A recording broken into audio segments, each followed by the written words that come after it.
আগরতলায় বাংলাদেশ মিশনে হামলার ঘটনায় ভারতীয় হাইকমিশনারকে তলব, কড়া প্রতিবাদ পররাষ্ট্র মন্ত্রণালয়। দেশজুড়ে ব্যাপক প্রতিবাদ, বিক্ষোভ, মিথ্যা প্রচারণা বন্ধের দাবি, ভারতীয় দূতাবাসের নিরাপত্তা জোরদার। জাতীয় ঐক্য প্রতিষ্ঠায় রাজনৈতিক দলগুলোর সাথে প্রধান উপদেষ্টার বৈঠক কাল। ট্রাইব্যুনালে চূড়ান্ত রায়ের পরই শেখ হাসিনাকে দেশে ফেরাতে উদ্যোগ নেওয়া হবে ডক্টর মোহাম্মদ ইউনূস।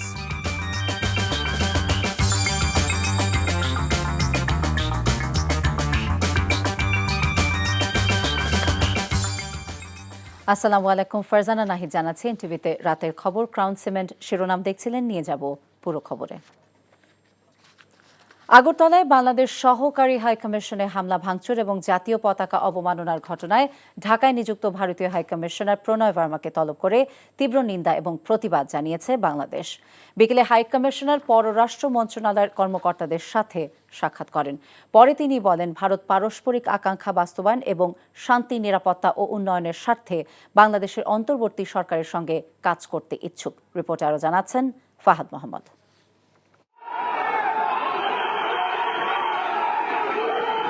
ভারতের আগরতলায় বাংলাদেশের সহকারী হাইকমিশনে হামলা চালিয়ে ভাঙচুর এবং বাংলাদেশের জাতীয় পতাকার অবমাননা করে ভারতীয়রা। এই ঘটনার প্রতিবাদ জানাতে ঢাকায় নিযুক্ত ভারতীয় হাইকমিশনার প্রণয় ভার্মাকে তলব করে পররাষ্ট্র মন্ত্রণালয়।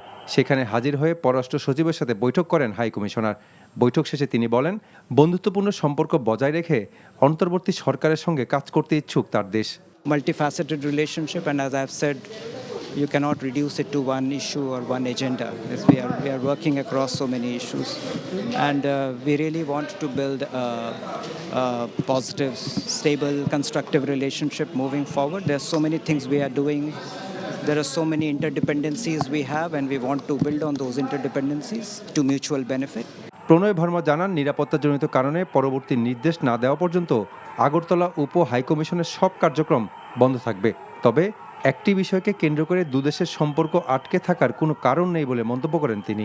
Positive developments that have taken place in our relationship in the last few months, whether it is trade, it is power transmission, supply of essential commodities, we have maintained a lot of positive momentum in the relationship. We are willing to engage with the interim government of Bangladesh, and we remain interested in working with the government of Bangladesh to fulfill our shared aspirations for peace, security and development.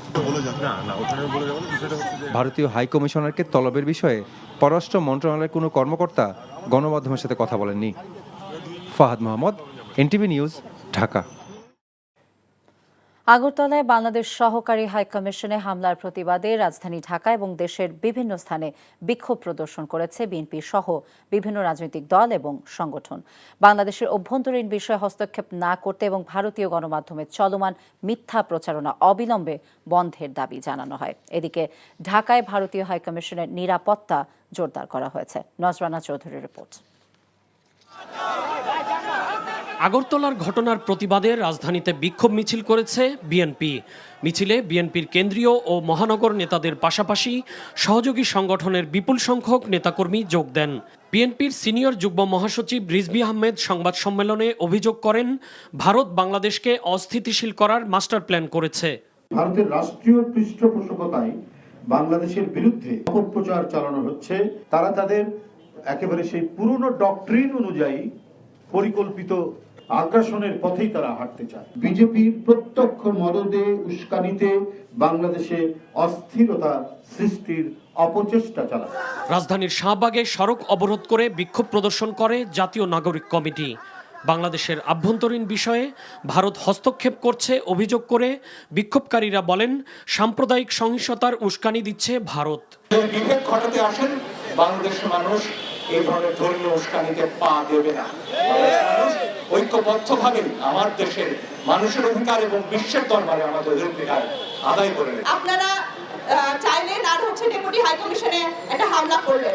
আপনারা চাইলেন হোটেলগুলোতে বাংলাদেশি পর্যটকদের ঢোকা বন্ধ করে দিবেন। এটা কোনো ছেলেখেলা না এবং এটা কোনো বন্ধু রাষ্ট্রের কোনো উদাহরণ হইতে পারে না। বাইতুল মোকাররম মসজিদ এলাকায় প্রতিবাদ সমাবেশ করে ইসলামী আন্দোলন বাংলাদেশ। বক্তারা বলেন, ভারতের আধিপত্যবাদী আচরণ মেনে নেওয়া হবে না। অন্তর্বর্তীকালীন সরকার বলতে চাই, ওরা যদি আমাদের হাইকমিশনারদেরকে নিরাপত্তা দিতে ব্যর্থ হয়, আমরা প্রত্যাহার করে নিয়ে আসুন। আর ভারতকে স্পষ্ট ভাষায় এই বাংলাদেশ কাছে ক্ষমা চাইতে হবে। ভারতীয় গণমাধ্যমে অপপ্রচার ও আগ্রাসনের প্রতিবাদে জাতীয় প্রেস ক্লাবের সামনে বিক্ষোভ সমাবেশ করেছে বৈষম্য বিরোধী কর্মচারী ঐক্য ফোরাম। ঢাকা বিশ্ববিদ্যালয়ের মধুর ক্যান্টিনে সংবাদ সম্মেলন করে সার্বভৌমত্ব আন্দোলন নামের একটি সংগঠন। বলা হয়, বাংলাদেশের আভ্যন্তরীণ বিষয়ে হস্তক্ষেপ মেনে নেওয়া হবে না। পরিস্থিতি বিবেচনায় ঢাকার বারিধারা কূটনৈতিক এলাকা, যেখানে ভারতীয় হাইকমিশনের অবস্থান, সেখানে নিরাপত্তা জোরদার করা হয়েছে। পুলিশ ছাড়াও সতর্ক অবস্থানে রয়েছে বাংলাদেশ সেনাবাহিনীর সদস্যরা। নজরানা চৌধুরী, এনটিভি নিউজ, ঢাকা। ভারতের আগরতলায় বাংলাদেশ সহকারী হাইকমিশনে হামলার পর ব্রাহ্মণবাড়িয়ার আখাউড়া সীমান্তে নিরাপত্তা ব্যবস্থা জোরদার করেছে বিজিবি। এদিকে সীমান্তের ওপারে বাংলাদেশি যাত্রীরা হয়রানির শিকার হয়ে দেশে ফিরছেন বলে অভিযোগ উঠেছে। তারা জানান, গতকাল থেকে আগরতলায় হোটেলে ভাড়া না পেয়ে বিপাকে পড়েন তারা। বাধ্য হয়ে প্রয়োজনীয় কাজ না সেরেই দেশে ফিরছেন বাংলাদেশি যাত্রীরা। হাসপাতালে চিকিৎসা নিতে, মার্কেটে কেনাকাটা এবং ইমিগ্রেশনেও হয়রানির অভিযোগ করেছেন ভারত ফেরত যাত্রীরা। এদিকে আখাউড়া স্থলবন্দরের ওপারে আগরতলা ইন্টিগ্রেটেড চেকপোস্টের সামনে সড়কে আড়াআড়িভাবে বাঁশের বেড়া দিয়েছে ভারতীয়রা। এতে বাংলাদেশি যাত্রীদের ফিরতেও সমস্যা হচ্ছে বলে জানিয়েছেন তারা। সন্ত্রাসী হামলার ঝুঁকির কথা জানিয়ে বিদেশি নাগরিকদের বাংলাদেশ ভ্রমণে সতর্ক করেছে যুক্তরাজ্য। মঙ্গলবার ঢাকায় যুক্তরাজ্যের হাইকমিশন ভ্রমণ বিষয়ক পরামর্শে এই সতর্কতা জারি করেছে। নির্বিচারে সন্ত্রাসী হামলা চালানো হতে পারে এমন আশঙ্কা জানিয়ে হাইকমিশন থেকে বলা হয়, জনাকীর্ণ এলাকা, ধর্মীয় স্থাপনা এবং রাজনৈতিক সভা সমাবেশ সহ বিভিন্ন জায়গায় এই হামলা হতে পারে। বাংলাদেশ সরকার পরিকল্পিত এসব হামলা নস্যাতে কাজ করে যাচ্ছে উল্লেখ করে যুক্তরাজ্যের হাইকমিশন বলেছে, স্বল্প সময়ের নোটিসে আইন শৃঙ্খলা রক্ষাকারী বাহিনীর উপস্থিতি বৃদ্ধি এবং চলাচলে বিধি নিষেধ আরোপ করা হতে পারে। জাতীয় ঐক্য প্রতিষ্ঠায় আগামীকাল থেকে রাজনৈতিক দলগুলোর সাথে বৈঠক শুরু করতে যাচ্ছেন প্রধান উপদেষ্টা ডক্টর মোহাম্মদ ইউনূস। বিকেলে ফরেন সার্ভিস একাডেমিতে সংবাদ সম্মেলনে একথা জানান প্রধান উপদেষ্টার প্রেস সচিব শফিকুল আলম। বলেন, ভারতীয় গণমাধ্যমে বাংলাদেশকে নিয়ে মিথ্যা প্রচারণা চালানো হচ্ছে। এর বিরুদ্ধে দাঁড়াতে দেশীয় এবং বিশ্ব গণমাধ্যমের প্রতি আহ্বান জানান তিনি। ফাহাদ মোহাম্মদের আরেকটি রিপোর্ট। জাতীয় ঐক্যের জন্য প্রধান উপদেষ্টার পদক্ষেপ সম্পর্কে জানাতে মঙ্গলবার এই সংবাদ সম্মেলনের আয়োজন করে প্রধান উপদেষ্টার প্রেস উইং। প্রধান উপদেষ্টার প্রেস সচিব জানান, বুধবার রাজনৈতিক দল এবং পরদিন বৃহস্পতিবার ইসলামী দলগুলোর সাথে বসবেন ডক্টর ইউনূস। আগামীকাল উনি বাংলাদেশের সমস্ত পার্টির সাথে, মেজর পার্টিগুলোর সাথে যারা সবাইকে উনি ইনভাইট করেছেন, একটা ডায়ালগ হবে আর কি, তাদের সাথে কথা হবে। এবং পরের দিন যে উনি রিলিজিয়াস যারা গ্রুপ আছেন, ডায়ালগ হবে আর কি। প্রেস সচিব বলেন, বাংলাদেশের বিরুদ্ধে ভুয়া তথ্য প্রচারণার জন্য ভারতীয় জনগণের মধ্যে ভুল বার্তা যাচ্ছে, আর এজন্যই তারা এভাবে প্রতিক্রিয়া দেখাচ্ছে। এর জন্য ভারতীয় গণমাধ্যমকে দায়ী করে শফিকুল আলম এর বিরুদ্ধে এগিয়ে আসার জন্য দেশীয় ও বিশ্ব গণমাধ্যমের প্রতি আহ্বান জানান। বাংলাদেশকে নিয়ে যে মিস ইনফরমেশনের ক্যাম্পেইন হচ্ছে, তারই কিন্তু এটা রেজাল্ট। ওইখানে এক ধরনের মানে পুরো এইটাকে সামনে রেখে যে বাংলাদেশে এটা এক ধরনের ভয়ানক কিছু একটা হচ্ছে, তাকে রিয়াক্ট করতে যায় এই লোকগুলো। মানে পুরো এটার জন্য আমি দায় চাপাবো ইন্ডিয়ান মিডিয়াকে। আমাদের জাতীয় ঐক্যটা এখানে খুব জরুরি, কারণ আমাদের দেশকে নিয়ে এক ধরনের মিস ইনফরমেশন ছড়ানো হচ্ছে। আমাদের দেশের ইমেজের একটা প্রশ্ন আছে এখানে। মিস ইনফরমেশন ক্যাম্পেইনের বিরুদ্ধে আমাদেরকে নামতে হবে। প্রেস সচিব আরও বলেন, ভারতের সাথে সুসম্পর্ক অবশ্যই বজায় থাকবে, তবে সেই সম্পর্ক হতে হবে ন্যায্যতা ও সমতার ভিত্তিতে। Fahad Mohammad, NTV news, Dhaka. ভারত সবসময় আওয়ামী লীগের চোখে বাংলাদেশকে দেখেছে মন্তব্য করে বৈষম্য বিরোধী ছাত্র আন্দোলনের আহ্বায়ক হাসনাত আবদুল্লাহ ভারতের প্রতি বর্তমান সরকারের সাথে ন্যায্যতার ভিত্তিতে সম্পর্ক গড়ে তোলার আহ্বান জানিয়েছেন। সংগঠনটির আরেক নেতা আব্দুল হান্নান মাসুদ বলেছেন, 5ই আগস্টের আগে সৃষ্ট ঐক্য এখনও রয়েছে এবং আগামীতেও তা বহাল থাকবে। সন্ধ্যায় প্রধান উপদেষ্টা ডক্টর মোহাম্মদ ইউনূসের সাথে বৈঠকের পর তারা এসব কথা বলেন। বিস্তারিত ইফতেখার রেজা রিপোর্টে। দেশের চলমান পরিস্থিতি নিয়ে প্রধান উপদেষ্টার বাসভবন যমুনায় মঙ্গলবার সন্ধ্যায় প্রধান উপদেষ্টা ডক্টর মোহাম্মদ ইউনূসের সাথে বৈঠক করেন বৈষম্য বিরোধী ছাত্র আন্দোলনের নেতারা। প্রায় 2 ঘন্টার বৈঠক শেষে বাইরে অপেক্ষমান সাংবাদিকদের হাসনাত আব্দুল্লাহ বলেন, আওয়ামী লীগ সরকার যেভাবে সংখ্যালঘুদের নির্যাতন করেছে তা নজিরবিহীন। আওয়ামী লীগই সংখ্যালঘুদের স্বার্থ রক্ষা করবে এমন ধারণা থেকে ভারতকে বেরিয়ে আসার আহ্বান জানান তিনি। আওয়ামী লীগ সরকার এই সংখ্যালঘু ট্রাম্প কার্ডটির মধ্য দিয়ে একটা ন্যারেটিভ বাস্তবায়ন করেছে যে আওয়ামী লীগ যতদিন রয়েছে ততদিন হচ্ছে হিন্দু ধর্মের স্বার্থ রক্ষা হবে। ভারতকে বলতে চাই, আপনারা যদি মনে করে থাকেন যে আওয়ামী লীগই শুধুমাত্র সংখ্যালঘুদের অধিকার রক্ষা করবে, সেটি সম্পূর্ণ আপনাদের ভুল ধারণা। 5 আগস্টের আগে যে ঐক্য সৃষ্টি হয়েছিল তা এখনো ভাঙেনি এবং আগামীতেও তা দেশবাসী ও রাজনৈতিক দলগুলোর মধ্যে থাকবে এমন প্রত্যাশা বৈষম্য বিরোধী ছাত্র আন্দোলনের মুখ্য সংগঠকের। গতকালকে রাজু ভাস্কর্যের যে প্রোগ্রামটি, সেখানে দল মত নির্বিশেষে সকল ছাত্র সংগঠন এসে উপস্থিত হয়েছে এবং দেশের স্বাধীনতা সার্বভৌমত্বের ক্ষেত্রে দেশের সকল রাজনৈতিক দল, সকল ছাত্র সংগঠন একসাথে কাজ করবে এবং আমরা সরকারকেও বলেছি যে উদ্যোগ নেওয়ার জন্য এবং বৈষম্যবিরোধী ছাত্র আন্দোলনের একটা স্টেক হোল্ডার হিসেবে বৈষম্যবিরোধী ছাত্র আন্দোলন এই উদ্যোগ নিচ্ছে। ভারতের সাথে বাংলাদেশের ক্ষমতাচ্যুত ফ্যাসিস্ট আওয়ামী লীগ সরকারের যে অসম ও গোপন চুক্তিগুলো হয়েছে সেগুলো প্রকাশের দাবি জানিয়েছেন বৈষম্য বিরোধী ছাত্র আন্দোলনের নেতারা।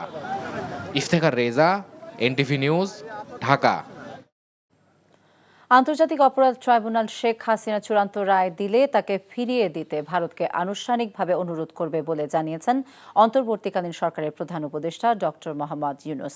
জাপান ভিত্তিক সংবাদ মাধ্যম নিক্কেই এশিয়াকে দেয়া সাক্ষাৎকারে শেখ হাসিনাকে ফিরিয়ে আনতে উভয় দেশের স্বাক্ষরিত একটি আন্তর্জাতিক আইনের কথা উল্লেখ করেন তিনি। বলেন, ভারত এই আইন মানতে বাধ্য থাকবে। প্রধান উপদেষ্টা আরও বলেন, হাসিনার 15 বছরের শাসনামলে দেশের শাসন কাঠামো পুরোপুরি ধ্বংস হয়ে গেছে।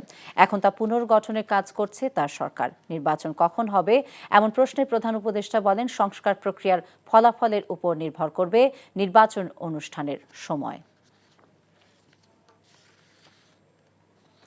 স্বৈরাচারী আওয়ামী লীগ সরকার ইচ্ছে করে ভারতের কাছ থেকে পানির ন্যায্য হিস্সা আদায় করতে চায়নি অভিযোগ করে বিএনপির ভারপ্রাপ্ত চেয়ারম্যান তারেক রহমান বলেন, ক্ষমতায় এলে এই সমস্যার সমাধান করবে তার দল। বেসরকারি বিশ্ববিদ্যালয়ের শিক্ষার্থীদের সাথে বিএনপির রাষ্ট্র কাঠামো মেরামতের 31 দফা এবং জনসম্পৃক্তি বিষয়ক কর্মশালায় ভার্চুয়ালি যুক্ত হয়ে তিনি এই মন্তব্য করেন। তারেক রহমান বলেন, দুর্নীতি দমনে বিএনপি দুদককে ক্ষমতায়ন করেছিল, অপরদিকে আওয়ামী লীগ সরকারি কর্মকর্তা কর্মচারীদের বিরুদ্ধে তদন্তের ক্ষেত্রে বিশেষ নিয়ম করে দুর্নীতিকে উৎসাহিত করেছে। বেকারত্ব কমাতে এবং যুগের সাথে মানানসই দক্ষ মানব সম্পদ তৈরিতে শিক্ষা ব্যবস্থা ঢেলে সাজানোর পরিকল্পনার কথাও জানান তিনি। বলেন, জনগণের অর্থনৈতিক অধিকার নিশ্চিতে সবার জন্য ফ্যামিলি কার্ড প্রদানের মাধ্যমে নিত্য প্রয়োজনীয় দ্রব্য সরবরাহ করা হবে। আমাদের নদী এবং খালগুলো বন্ধ হয়ে গেছে। অল্প বৃষ্টি হলে ভারত ফট করে বর্ষাকালে তাদের নিজেদেরকে বাঁচানোর জন্য তারা তাদের ড্যামগুলো ওপেন করে দেয়, ওপেন করে দিয়ে আমাদেরকে ফ্লাডেড করে দেয় পুরা। আবার তাদের যখন প্রয়োজন পানিতে আটকে রেখে তারা নিয়ে যায়, আমাদেরকে পানি দেয় না। ভারত পানি আমাদের বিভিন্ন নদীর পানিগুলার উপরে ড্যাম তৈরি করে তারা নিয়ে যাচ্ছে, বহু দেন দরবার করে। এরা তো আনেই নেই, আগে যারা স্বৈরাচার এরা তো ইচ্ছা করেই আনে নাই। আমাদেরকে এখন এটার ব্যাপারে আন্তর্জাতিক আদালতে হোক, ইউএনএ হোক, জাতিসংঘ হোক, আমাদেরকে সামনে ইনশাল্লাহ সুযোগ পেলে ফাইট করতে হবে যাতে আমরা আমাদের পানির হিস্সা আনতে পারি। জুলাই আগস্ট গণ অভ্যুত্থানের সময় পুলিশের ভূমিকা এবং গণহত্যার বিচার চান ৭১.৫% মানুষ, আর পুলিশকে বিরোধী মত দমনের হাতিয়ার হিসেবে ব্যবহার চান না ৮৯.৫%। স্বরাষ্ট্র মন্ত্রণালয়ের জনসংযোগ বিভাগের কেমন পুলিশ চায় শীর্ষক জনমত জরিপে এমন তথ্য উঠে এসেছে। পুলিশ রিফর্ম কমিশনের সদস্যরা বলছেন, জরিপের মতামতের ভিত্তিতে গণহত্যার বিচার এবং সংস্কার কার্যক্রমের সুপারিশ করা হবে। আবির আহমেদের রিপোর্টে দেখুন বিস্তারিত।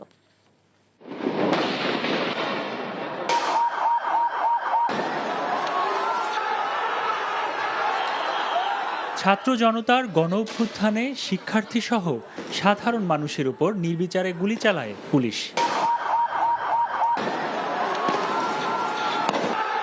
এতে হাজারেরও বেশি আন্দোলনকারী নিহত হন।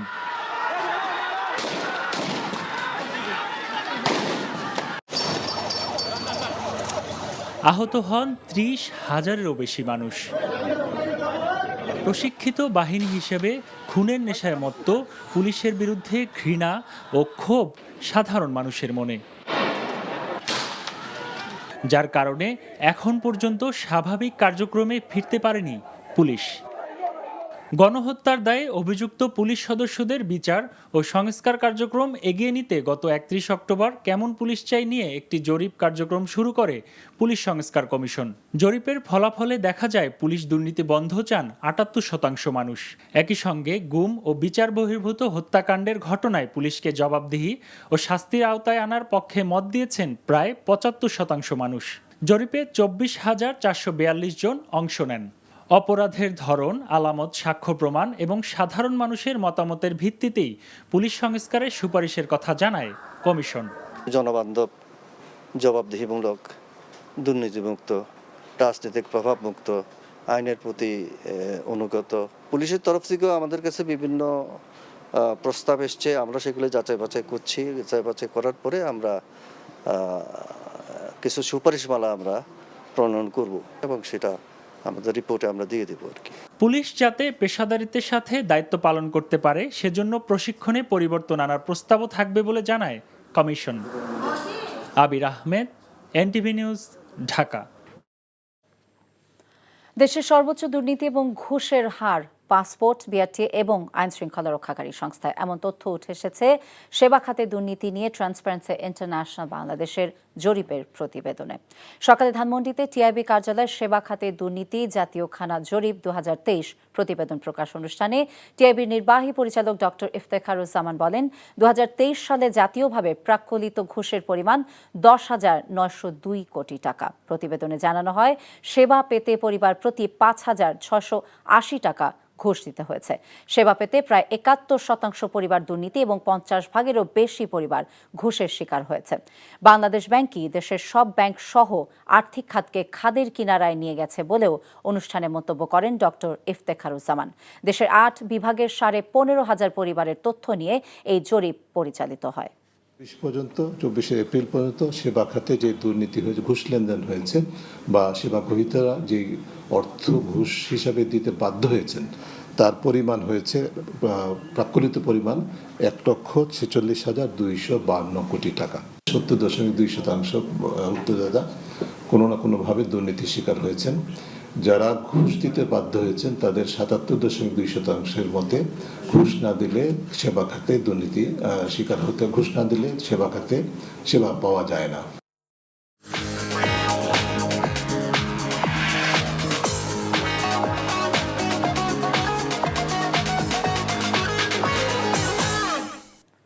নগদ নিবেদিত অর্থনীতির খবর।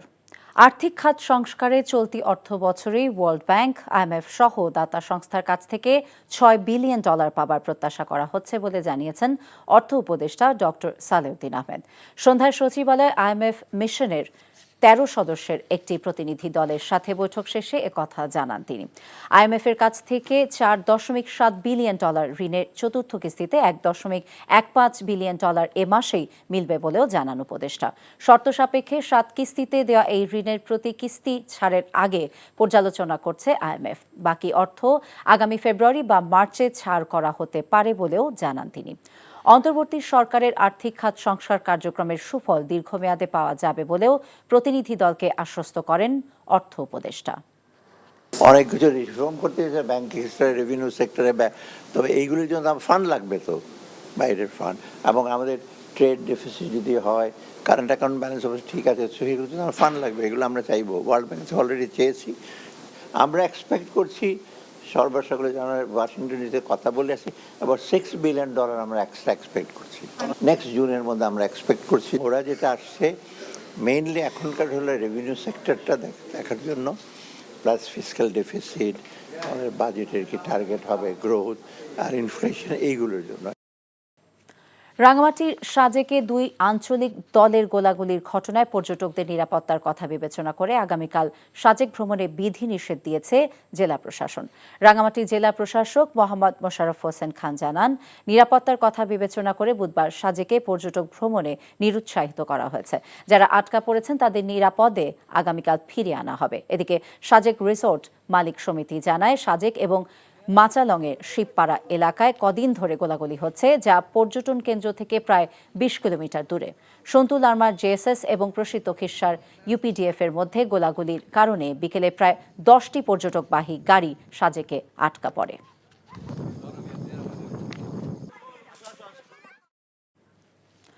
সংবিধান সংস্কার নয় পুনর্লিখনের দাবি জানিয়েছে জাতীয় নাগরিক কমিটি। সেই সাথে সংসদের মেয়াদ 4 বছর করার দাবি জানিয়েছে সংগঠনটি।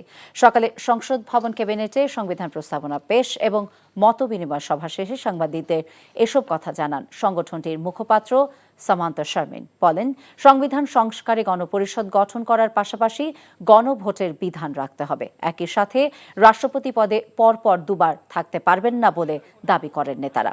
এ সময় সংবিধান সংস্কার কমিশনকে 69 দফা প্রস্তাবনা জমা দেয় নাগরিক কমিটি। রাজনৈতিক বন্দোবস্ত এই লক্ষ্যকে সামনে নিয়ে ছাত্র জনতার যে অভ্যুত্থান হয়েছিল, সে অভ্যুত্থান এখনো পর্যন্ত তার কাঙ্ক্ষিত লক্ষ্যে পৌঁছাতে পারেনি।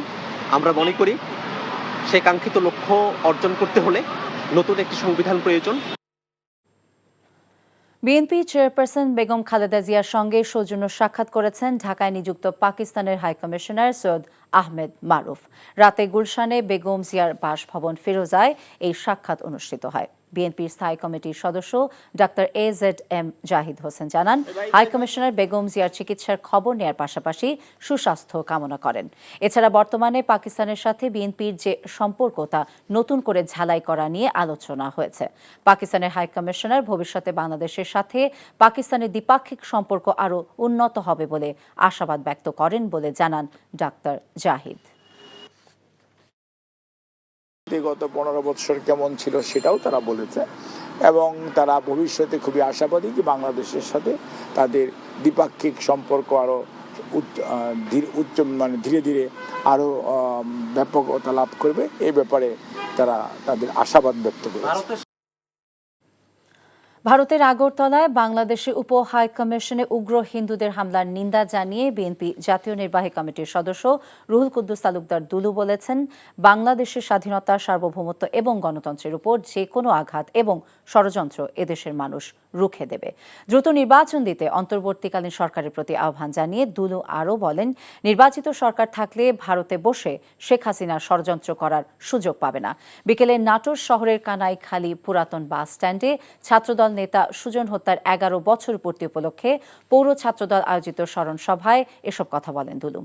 স্মরণ সভায় জেলা বিএনপি আহ্বায়ক শহীদুল ইসলাম বাচ্চু, সদস্য সচিব রহিম নেওয়াজ, যুগ্ম আহ্বায়ক দেওয়ান শাহিন সহ অন্যান্যরা বক্তব্য রাখেন। 2013 সালে বিএনপি জোটের ডাকা অবরোধ চলাকালে আওয়ামী লীগ কর্মীরা গুলি করে হত্যা করে নাটোর পৌর ছাত্রদল যুগ্ম সম্পাদক সুজনকে। শহীদ মনসুর আলী মেডিকেল কলেজে আওয়ামী লীগ সরকার আমলে বিরোধী মতের 1000-এরও বেশি কর্মচারীকে চাকরিচ্যুত করা হয়েছে বলে অভিযোগ করেছে প্রতিষ্ঠানটির শিক্ষক, চিকিৎসক, কর্মকর্তা, কর্মচারীরা। দুপুরে জাতীয় প্রেস ক্লাবে সংবাদ সম্মেলনে ভুক্তভোগীরা অভিযোগ করেন, সাবেক স্বাস্থ্যমন্ত্রী মোহাম্মদ নাসিমের পরিবারের সদস্যরা এখনও কর্তৃত্ব রেখে অনিয়ম করেই চলছে। এমনকি ছাত্র জনতার আন্দোলনের আহতদের সেবা দেওয়াও বন্ধ করেছিল তারা। শেখ হাসিনা পতনের পর নাসিমের পরিবার সদস্যরা পালিয়ে গেলেও তাদের দোসররা কর্মচারী নিয়োগ দিয়ে তাদের ফ্যাসিবাদী কার্যক্রম চালু রেখেছে বলে অভিযোগ করা হয়।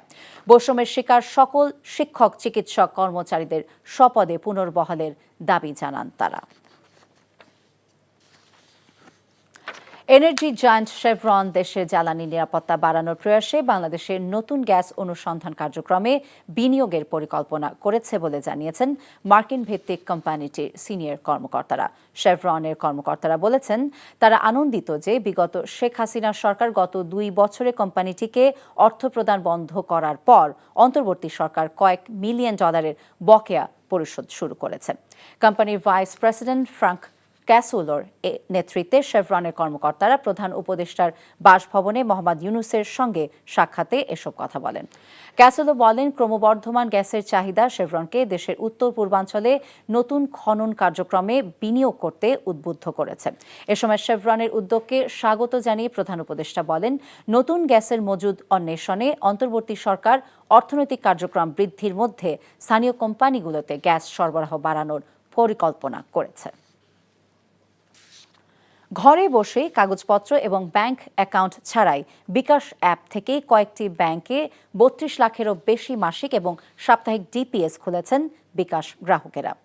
আইডিএলসি ফাইন্যান্স এবং ব্যাংকগুলো হল mutual trust, Dhaka bank, city bank এবং ব্র্যাক ব্যাংক।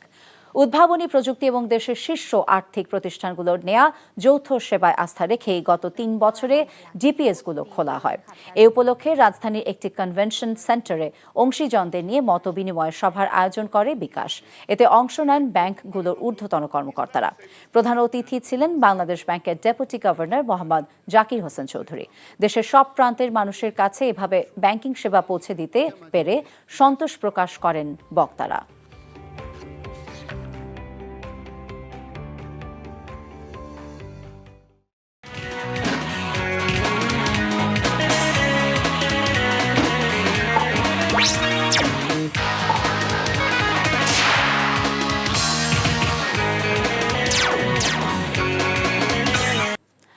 আবারও এলো বিপিএল, এমন কথাকলিতে রচনা করা হয়েছে এবারের BPL theme song.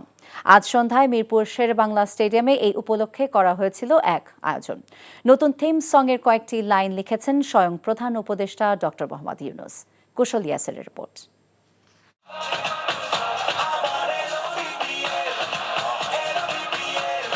Players draft Mascot উন্মোচনের পর এবার এলো বিপিএল শিরোনামে রঙিন থিম সং প্রকাশ করেছে বিসিবি। স্থান বিসিবির মিডিয়া ব্লগ। টুর্নামেন্ট আয়োজনে প্রধান উপদেষ্টা ডক্টর মোহাম্মদ ইউনূস নিজেই সম্পৃক্ত। থিম সঙ্গে তার লেখা কয়েকটি লাইনও রয়েছে। আমি তখন এতটা আশা করি নাই যে স্যার এতটা ইনভলভ হবেন পার্সোনালি, এবং স্যারের টিম সহকারে আমার থেকেও বেশি ইনভলভ ছিলেন, এবং ইভেন থিম সঙ্গেও স্যার কয়েকটা লাইন নিজে লিখে দিয়েছেন। আমাদের প্রধান উপদেষ্টার সরাসরি এত বেশি ইনভলভমেন্ট আছে, কারণ সেই কারণে কিন্তু এই মাত্রায় বিপিএলটা এসছে, কিন্তু সেই কারণে কিন্তু আমরা সবাই সাহস পেয়েছি এবং আমরা অনেক বড় করে দেখার একটা সুযোগ পাচ্ছি। জুলাই বিপ্লবের নানা প্রতীকী ছবির সমন্বয়ে গ্রাফিটি প্রদর্শন করা হয়েছে এদিন। বিপ্লবে নিহত মুগ্ধর স্মরণে টুর্নামেন্ট জুড়ে দর্শকদের জন্য বিনামূল্যে পানির ব্যবস্থাও থাকবে। এবারে যে উদ্যোগটি, যে ফ্রি ওয়াটার কর্নার করা হয়েছে মুগ্ধর নামে, এই উদ্যোগের ফলে যারা দর্শক আসবে তারা সবাই উপকৃত হবে। 30 ডিসেম্বর শুরু হবে এবারের বিপিএল। উদ্বোধনী অনুষ্ঠান না থাকলেও জেলা জেলায় মিউজিক ফেস্টের আয়োজন থাকবে বিসিবির পক্ষ থেকে। কুশল ইয়াসির, এনটিভি নিউজ, ঢাকা।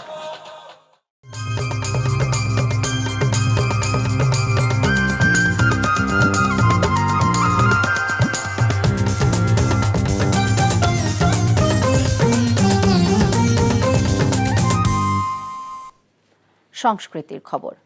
মুক্তি পেয়েছে short film room number 2011।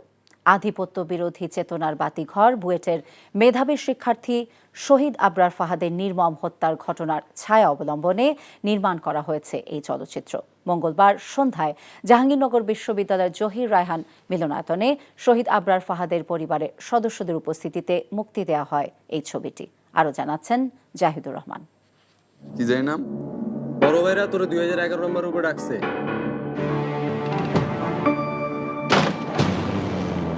Room number 2011 premiere show শুরুর আগেই উপচে পড়া ভিড় দর্শকদের। শো শেষ হতেই বেদনা জাগানিয়া অনুভূতি দর্শকদের। শিউরে উঠেছি যে এটা চিন্তা করে না জানি বাস্তবে তার সাথে কতটা ভয়াবহ আচরণ, কতটা পৈশাচিকভাবে তাকে নির্যাতন করে মারা হয়েছে। ওই টর্চারের সিনগুলো যখন দেখছিলাম আমি নিজেকে ধরে রাখতে পারতেছিলাম না। শো শেষে অতিথিদের হাতে তুলে দেওয়া হয় শর্ট ফিল্মের পোস্টার। উপস্থিত ছিলেন বিশ্ববিদ্যালয়ের উপাচার্য, শোবিজের তারকা, প্রদর্শক, চলচ্চিত্র নির্মাতা ছাড়াও শহীদ আবরারের পরিবারের সদস্যরা। এটা দেখে আবার মনে হলে ওই ছেলের কথা অনেক দিন পরে, কারণ তাকে কিভাবে অত্যাচার করে মারা হয়েছে সেটা আবার নতুন করে আবার মানে মনের ভিতরে একটা নাড়া দিয়ে উঠলো। আমরা এমন কোনো রাজনীতি চাই না যেটা শিক্ষার্থীদের মানুষ না করে হত্যাকারী হিসাবে খুনি তৈরি করে। কি ঘ্রাণ মামা, কতদিন খাই না, সব তো ওই দাদা বাবুদের দেশে পাঠিয়ে দেওয়া হয়। 2019 সালের 6 অক্টোবর বাংলাদেশ প্রকৌশল বিশ্ববিদ্যালয়ের শেরে বাংলা হলের আবাসিক ছাত্র আবরার ফাহাদকে পিটিয়ে হত্যা করে ছাত্রলীগের কর্মীরা। সেই ভয়াল ঘটনা অবলম্বনে এই ছবিটি নির্মাণ করেন জাহাঙ্গীরনগর বিশ্ববিদ্যালয়ের নাটক ও নাট্যতত্ত্ব বিভাগের 3য় বর্ষের শিক্ষার্থী শেখ জিশান আহমেদ। এই যে স্টুডেন্ট থাকা অবস্থায় নিজের বিশ্ববিদ্যালয় নিজের কাজ মুক্তি পাওয়া আর এত মানুষের সাড়া পাওয়া, এটা আসলে আমার সারা জীবন মনে থাকবে। ছবিটির চিত্রনাট্য লিখেছেন আনন্দ জামান, অভিনয় করেছেন জাহাঙ্গীরনগর বিশ্ববিদ্যালয়ের শতাধিক শিক্ষার্থী। নির্মাণে সহযোগিতা করেছে আমেরিকার বাংলাদেশি সংগঠন একটি ফুল। গত 30 নভেম্বর ছবিটি প্রথম মুক্তি পায় যুক্তরাষ্ট্রের ক্যালিফোর্নিয়ায়। Zahidur Rahman, NTV news, Savar, Dhaka. অবশেষ করছি, যাবার আগে তাই ক্রাউন সিমেন্ট শিরোনামগুলো আরও একবার। আগরতলায় বাংলাদেশ মিশনে হামলার ঘটনায় ভারতীয় হাইকমিশনারকে তলব, করা প্রতিবাদ পররাষ্ট্র মন্ত্রণালয়। দেশজুড়ে ব্যাপক প্রতিবাদ বিক্ষোভ, মিথ্যা প্রচারণা বন্ধের দাবি, ভারতীয় দূতাবাসের নিরাপত্তা জোরদার। জাতীয় ঐক্য প্রতিষ্ঠায় রাজনৈতিক দলগুলোর সাথে প্রধান উপদেষ্টার বৈঠক কাল। ট্রাইব্যুনালে চূড়ান্ত রায়ের পরই শেখ হাসিনাকে দেশে ফেরাতে উদ্যোগ নেওয়া হবে, ডক্টর মোহাম্মদ ইউনূস। এই ছিল রাতের খবরে। এই খবরের ভিডিও আপডেট জানতে ভিজিট করুন এনটিভি অনলাইন www.ntvbd.com। এছাড়া এনটিভি জনপ্রিয় সব অনুষ্ঠান এবং খবরের আপডেট জানতে ভিজিট করুন আমাদের ইউটিউব এবং ভেরিফাইড ফেসবুক পেজ। রাত 1টায় মধ্যরাতের খবর দেখার আমন্ত্রণ রইল। সবাইকে ধন্যবাদ।